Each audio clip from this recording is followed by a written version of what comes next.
to understand how this works. Now here there is no teacher. Yes, they are very successful because they don't bother how much fee is supposed to be given, because some of the parents are.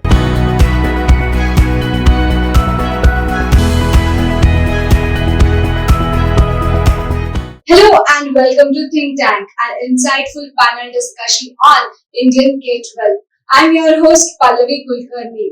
Today's topic is schooling versus unschooling. Can traditional education integrate alternative learning models? We have a panel of experts who will discuss this topic and share their thoughts. The first guest on my show is Mrs. Varsha Jaideep, who holds MA, B.Ed, DBM in Principal of Dayanand Sagar International Schools, has over 25 years of experience in education, including more than a decade in leadership. She has received the Azim Premji Wipro Applying Thought Award in 2004 for innovative teaching strategies that foster independent learning. Recognized as Vinova Best Teacher by Vinova World, she earned an appreciation letter from Central HRD Minister Srimati Smriti Irani in 2015 for 100% pass rate in board exam. A British Council awardee, she took part in an international exchange program and led initiatives for inclusive education. Partnering with non-profits like R2Connect in 2021, she received the C.V. Raman Award. Next on the panel, we have Mrs. Farida Rahmatullah Khan. She is a social activist, educationalist, journalist, poet, novelist, and a fiction writer with an MA in Political Science from Dharwad University, MA from Maulana Azad University. She is the founder and principal and managing director of Holy Mothers English High School in JP Nagar.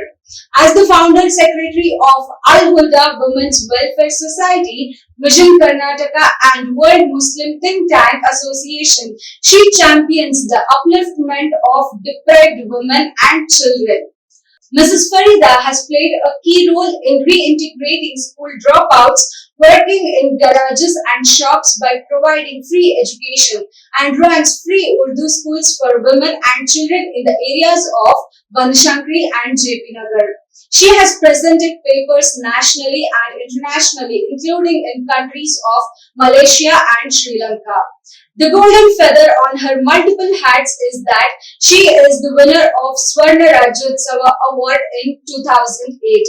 I welcome both the eminent women in education to the panel discussion. We are absolutely honored to have you. Thank you, Ms. Pallavi. So, to start the discussion with, we all know what is normal schooling, the conventional form of learning that we all have pursued over the years. But this topic called unschooling, what is that and how it has emerged to India? And I want Mrs. Varsha Jaideep to brief on this. Firstly, thank you so much. Thank you to Education Today for inviting me for this talk show. Yes, Ms. Pallavi, as you said, schooling is a very known thing to everyone. Yes. Unschooling, especially in India, it started taking up when COVID started. Okay. Initially, actually, this was way back in 1970 when John Holt, who was an educator and who from America, who was a pioneer of this unschooling, and who said that unschooling is something where it depends. It is a child-driven kind of thing. It is a child-driven learning. It is not a structured learning, but it is a child-driven learning, and it actually increases the curiosity and confidence and a lot of creativity. So, and which has, it has its own, advantages and disadvantages. There are a lot of myths and facts about it, which I think a lot of parents should know about it. What is it exactly? Definitely will unfold all the facts and advantages and disadvantages throughout the discourse of this panel discussion. So my next question is to you. When we have a normal conventional schooling, we have certificates and there is paper to validate all of the learnings that we have throughout our 12 years of the school period. But when it comes to this unschooling, is there any public system to validate or accredit this learning that occurs through unschooling? Example, self-directed experiences like internships, YouTube tutorials, and now passion projects. People travel or they learn through various resources. What is the source of validation there? See, first one has to understand how this works. Now, here there is no teacher concept, there is no curriculum concept, there is no homework and classwork concept. Yes. So the children have it is based on their interest, and when we say it is based on their interest, the assessment is also based on that. Now, for example, it can be, as you said, tutorials, but more than tutorials, it is the life experiences what they see on a daily life.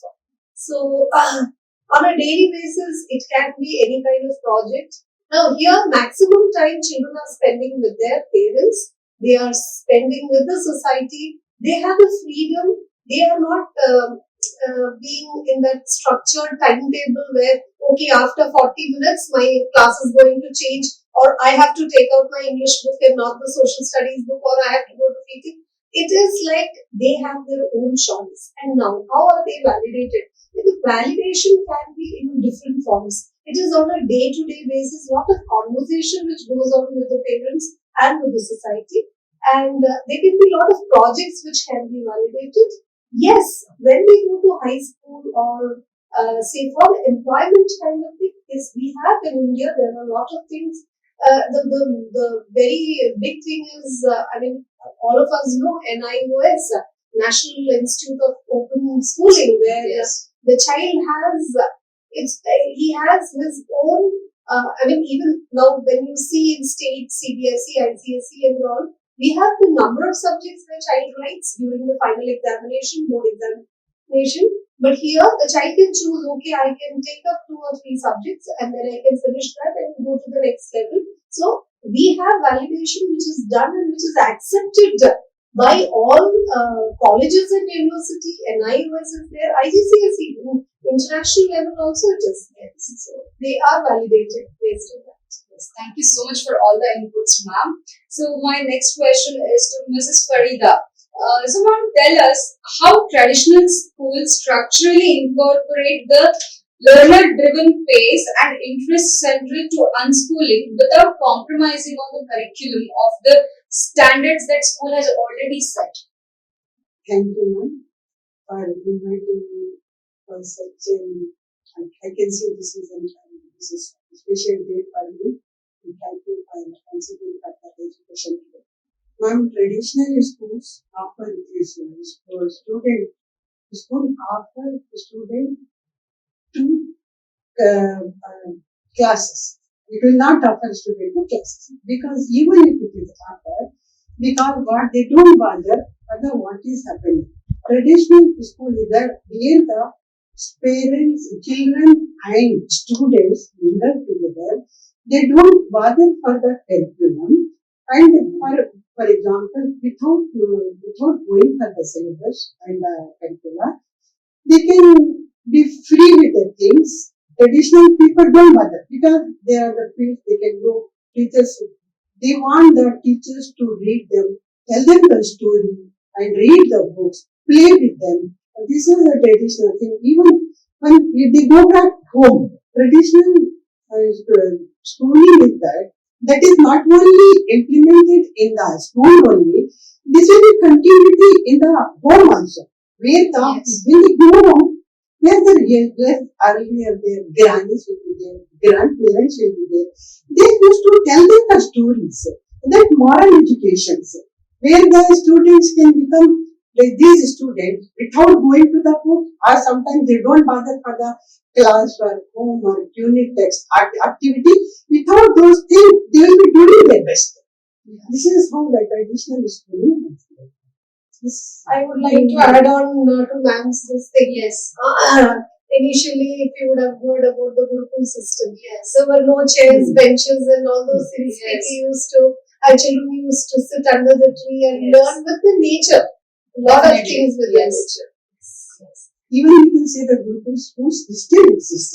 Yes. Say the Kankapura, the Swamiji's Gurukul school there, Yes. where the people, students will go there and they will get up early morning, 4 o'clock. But what is the custom, tradition they are following? Yes. That gives them the moral life. This is the morality where the students are Yes. supposed to learn nowadays. This Yes. is the way Gurukuls are working. Yes. This is. I think it's all important to strike the balance between both forms, where in traditional schooling there should be a little flexibility of learning process to make sure that all students are on the same page and learn at the same pace. So yes, it's all about striking the balance that way. So my next question is to Mrs. Varsha Jaigi. So ma'am, when it's considered unschooling or homeschooling, is it expensive or is it more for the privileged class, or is it easily available for all the people, all the students, irrespective of any socio-economic background? Obviously, it is, if you compare with schooling and unschooling, schooling, as we said, it is a structure that when we say it is a formal education which we are giving, when it comes with that word, there is a formal uniforms, the textbooks, the notebooks, and Yes. all those activities, whether the student is interested or not. You go to any international school, any school, state, CBSE, ICSE, any school you go, we have a set of curriculum. Other than the core subjects, there are a lot of extracurricular activities where children have to be. I mean, all of us are on the same standard. Not in a class of 30, everybody will be interested Yes. for dance class or music class, but still we give them. So here, and the parents are paying.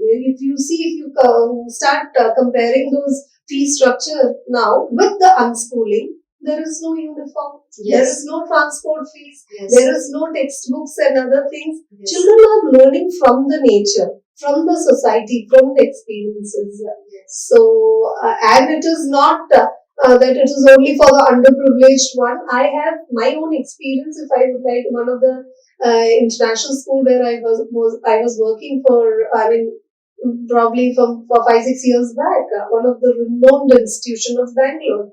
There was a parent who came to me. He walked into my cabin and he said, "Ma'am, I would like my student to. I want to take homeschooling for my child." And then, frankly speaking, I was like zapped. I said, "How are you going to take it forward?" The same questions which we are Yes. discussing on this. How will you promote the child? No, ma'am. We are going to then.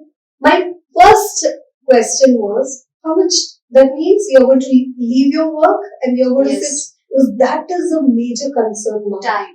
The time which is given to the children, Yes. which Yes. is not happening in today's. Yes. I'm sure ma'am will also Ma'am, accept that. one thing I want to know is that unschooling with that, because okay, we are not bothering with it, whether it is a CBSE, ICSE, other state syllabus. But unschooling, there are merits and demerits of it. Where the student, without going to the school, they will be confident. Yes. Yes, sir. They don't bother what they're supposed to do. They will be on the mode. They'll be getting, yes, I was supposed to do this work. This is for me. Let me finish this. Even without doing a plus 10, they'll go for the higher education on their own. They will read, they learn. And I have so many examples now. Some of the students, dropout students, will come to school. Well, ma'am, we want to continue the SSLC. They will take the private SSLC. They'll pass the SSLC. And what happened after that? They will go to the plus 2. They have completed the engineering. They are doing their own business. Yes. They are very successful because they don't bother how much fee is supposed to be given. Because some of the parents because some of the present students are, their first generation education they are getting. For these children, they don't know how to pay for this. This is a big question. For this, it is better. Let me not go to this. Why should I shut down lakhs of rupees? Let me stay at home. Let me do my work. They are earning and learning. Both the things they are doing. At the end, they are successful also. Correct.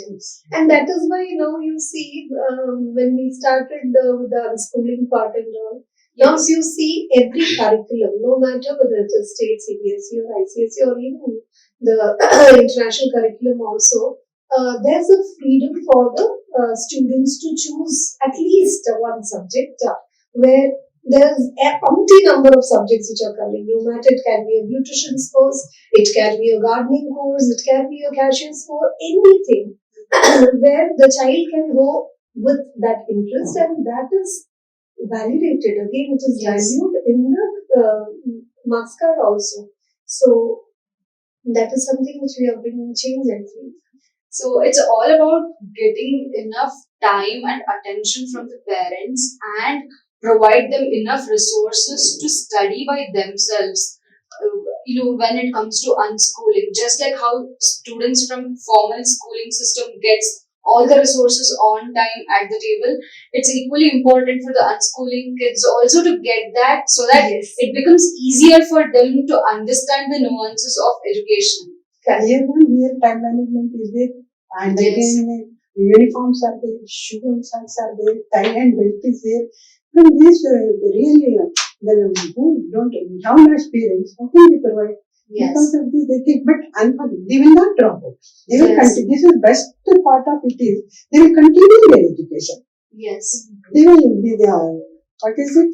They will not burden. They will pay back to the society. This is the best thing. I think it has been a very good option for students who can't come to the school every day, or where parents are not having enough resources to send their children to the schools on everyday basis. Yes, a lot of people have taken this as an advantage for them. But how many of them know about unschooling? Yes, that is my another question now. So how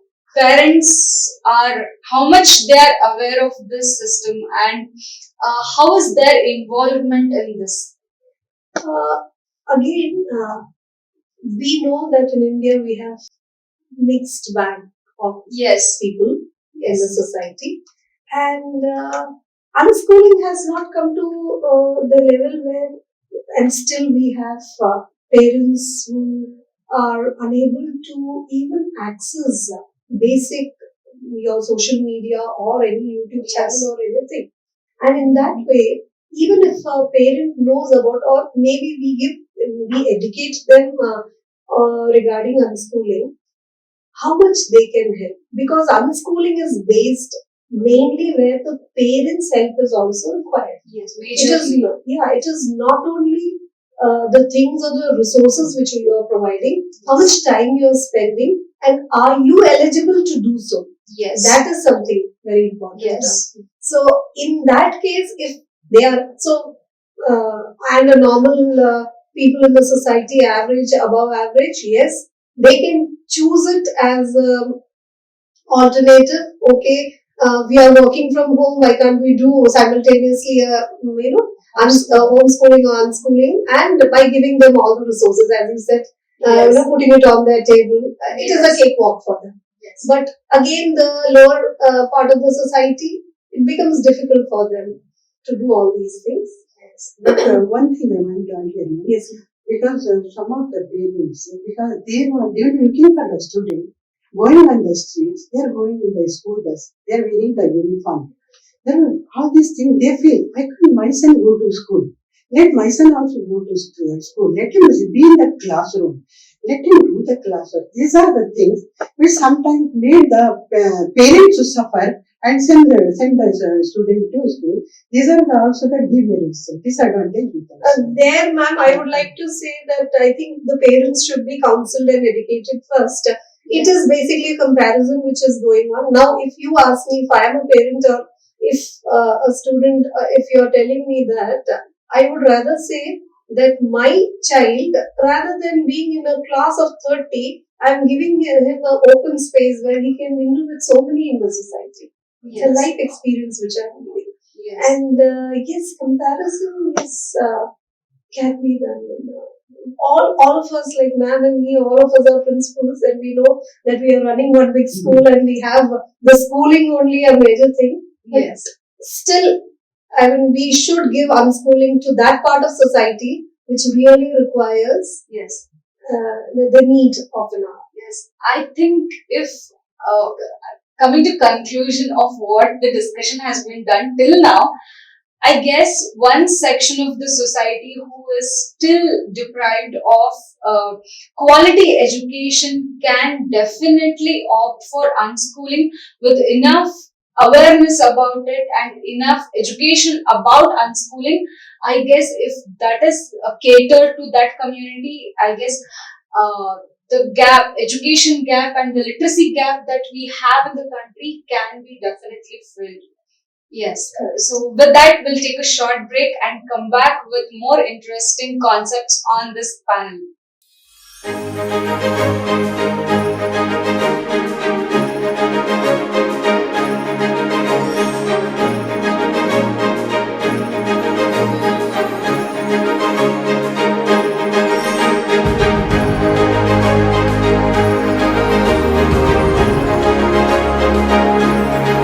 Welcome back to Think Tank, an insightful panel discussion on K-12. So we are discussing schooling versus unschooling, which model is the best or which is more reliable.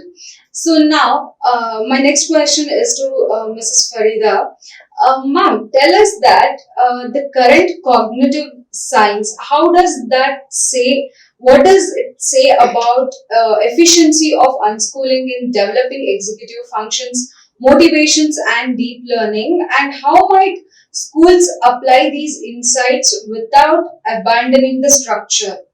Yes, thank you, ma'am. Current conjunctive science offers insight into both the potential benefits and the challenges of unschooling.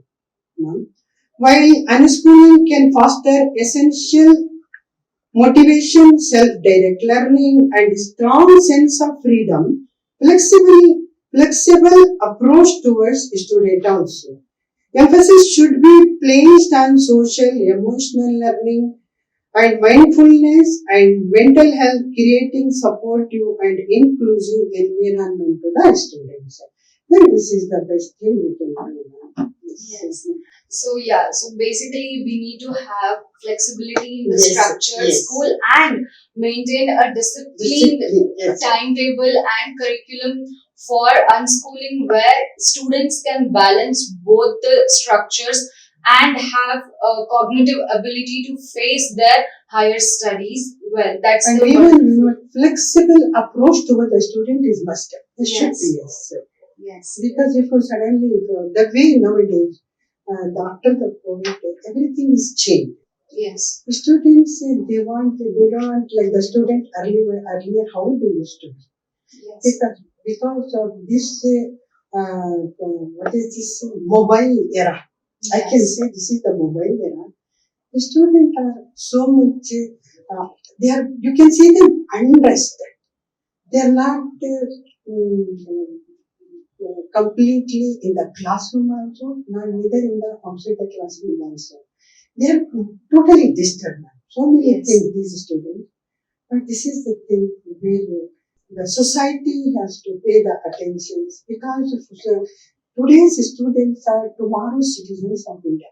What is that we are doing? What we can do for these students? Why can't we make the classroom approachable to the student? I think this most depend upon the teachers also, student also, and also parents also. This is a triangle. This is a triangle. I would like to add on to what ma'am said. Actually, children have become more sensitive nowadays, and the approach which ma'am is talking, yes, absolutely correct, and that is why all the schools have started with storytelling approach or storyboards Yes. or lot of life skill program where the problems are given to them and they have to come out with a solution. So these are the things which we are inculcating in them to come out because today's generation, absolutely what ma'am said, it is a mobile era she used, Yes. and they are becoming sensitive, and Yes. more than what the knowledge is required, they are getting it. Absolutely. Definitely. Yes. So I have one add-on question to that. With both of you, since coming from a vast experience, so have you initiated or have you suggested voluntarily to any parents to opt for homeschooling to their children, considering their cognitive ability or their behaviors in the structured school, or did it had any impact on their learning capacity? Uh, I think in my 31 years of service, there's one incident, and Yes. unfortunately, it backfired me. Okay. This was not about the child was. Now, education is common to everyone. Yes. No matter whether now you see the generation where you get children with different learning disability. Yes. And we had one of those, I'm talking about some 10 years back story where in one of the school, there was a child, and this child used to get panic attack, and she used to become literally a kind of, what do you say, too much aggressive. Okay. And that was the time when we said, it's not actually homeschooling, but keeping the child at home, maybe the child was liking the environment, homely environment more than the school environment. And I tried explaining this to the parents, and the school will be helping them with all the Yes. resources and everything. And the child can come to school to write the examination also. Okay. But that, I don't, it backfired me. Okay. That went in a different way. That what I felt was, it was not a failure for me, it was a learning for me. Yes. That first we need to educate parents, Yes. counsel parents what is unschooling, Yes. and then get into that.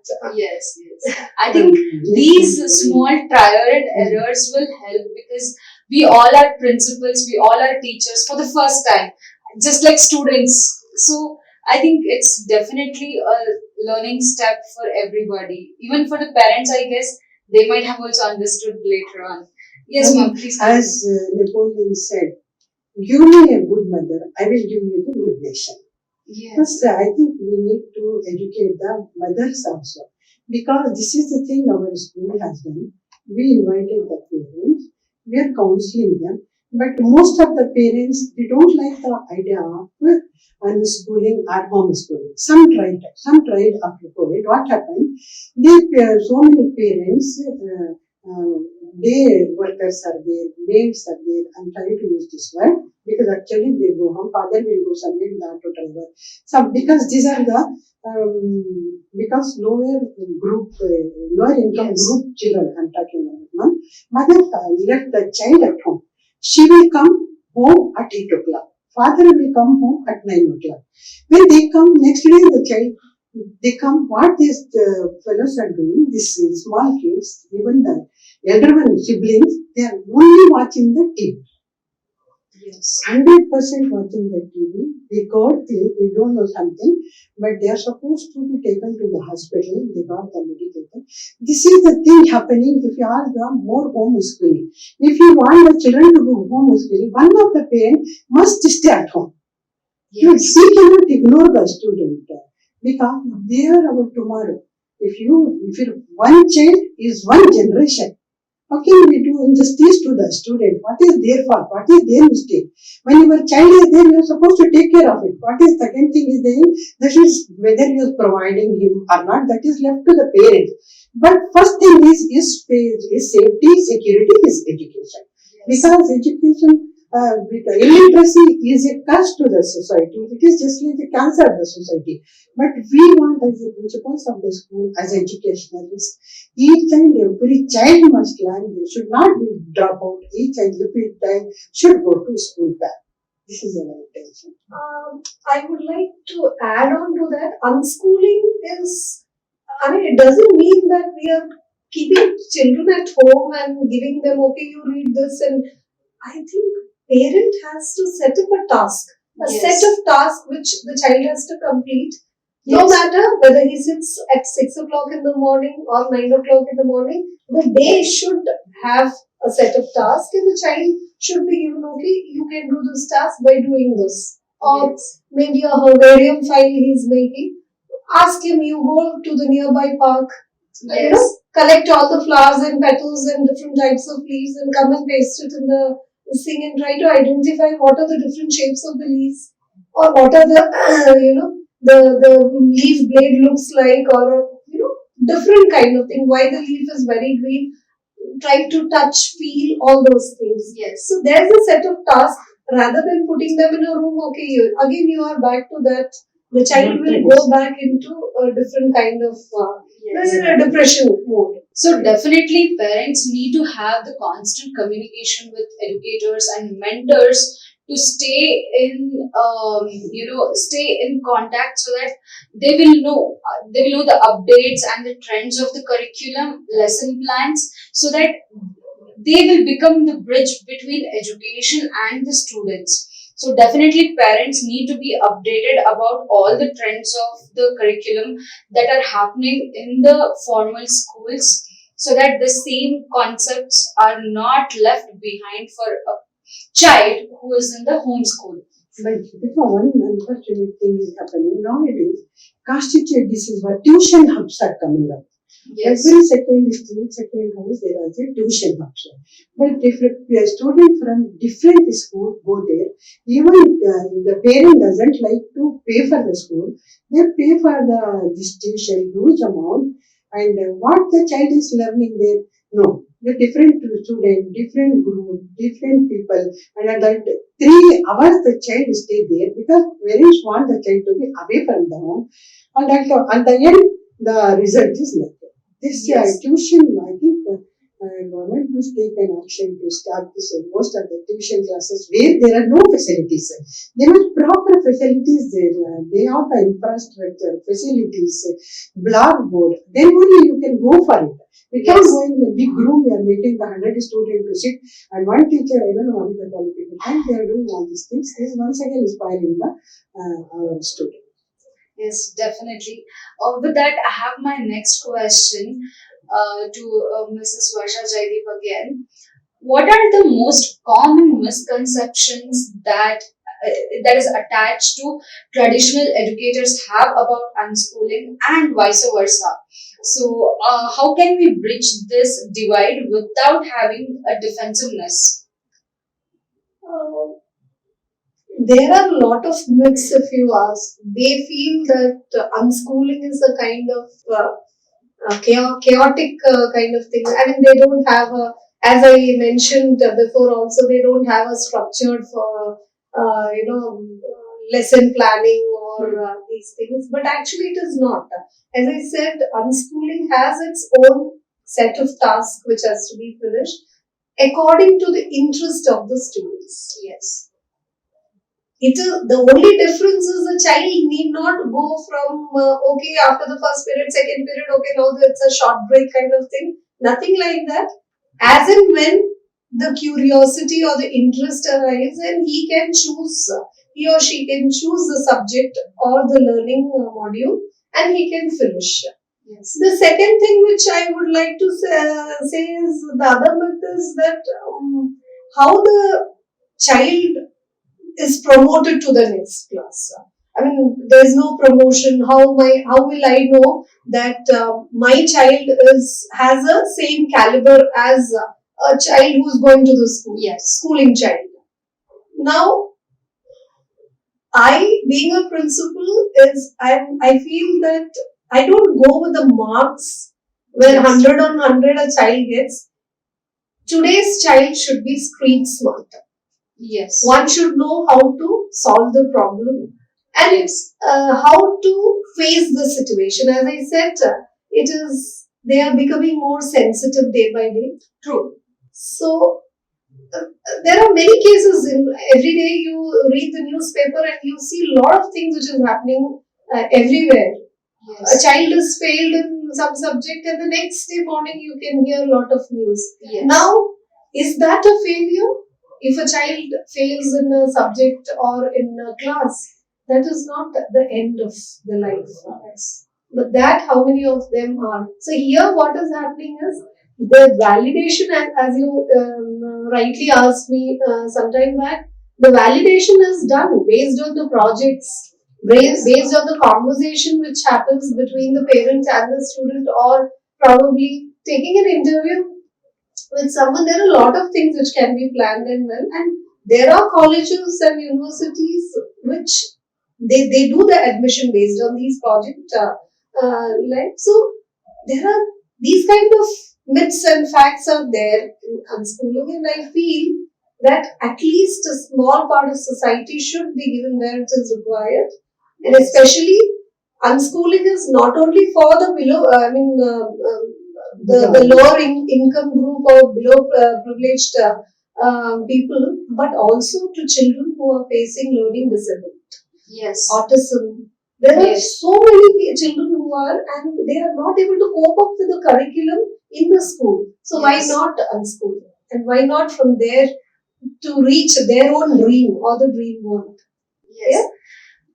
To add on to this, I think now we have a lot of teachers and mentors who are preparing themselves to educate and teach such students who are opting for homeschooling or unschooling concepts. I think we need more of such mentors in the country so that every student is equally literate, equally getting skilled, because nowadays being skilled is more important than having that 100% score.